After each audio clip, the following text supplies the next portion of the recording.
Mga local na cellphone. Sa CCTV video na ito, kita ang galaw ng ilang tao sa pulang sasakyan sa isang establishmento sa Calamba, Laguna. Sila ang target ng bypass operation. Pero maya-maya lang, nagtakbuhan ng ilan sa kanila. Habang ang iba, nagpapaulan ng putok ng baril. Maririnig ang palitan ng putok at magkalaw ng operatiba ng Calabar Zone Regional Drug Enforcement Unit habang nasa van. Hoy!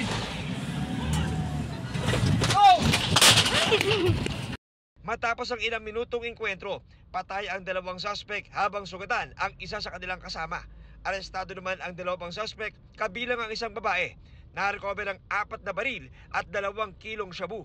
Ayon sa Calabar Zone Police, nagbago ang lahat ng ang mga dapat na magbebenta ng droga, tinangkang hold upin ang mga undercover na pulis sa hawak nilang pera na mahigit 13 million pesos. Merong na-monitor ang PRO4A na isang grupo na nagbebenta ng illegal na droga. Chinek muna kung totoo ngang may dalang pera yung mga operatiba natin, and nung nakita nga niya na merong pera is agarang bumalik doon sa kanilang sasakyan. Pagpasok ng babae doon sa sasakyan is agad na lumabas ang 4 na kalalakihan at may dala-dalang mga firearms, and pinutukan nga nila yung mga kapulisan natin, and yun nga, nakaganti yung mga pulis natin. Natuklasan ng Calabar Zone Police na ang tumatayong leader ng criminal group ay isa sa kanilang nahuling buhay sa operasyon. Itong babae ang leader ng grupong ito, despite the fact na doon nga sa investigation natin is lumalabas isa siyang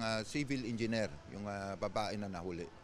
Wala pa rin kumukuha sa bangkay ng napatay na dalawang suspect habang wala pang pahayag ang mga naarestong suspect na nakakulong na sa Calabar Zone Police.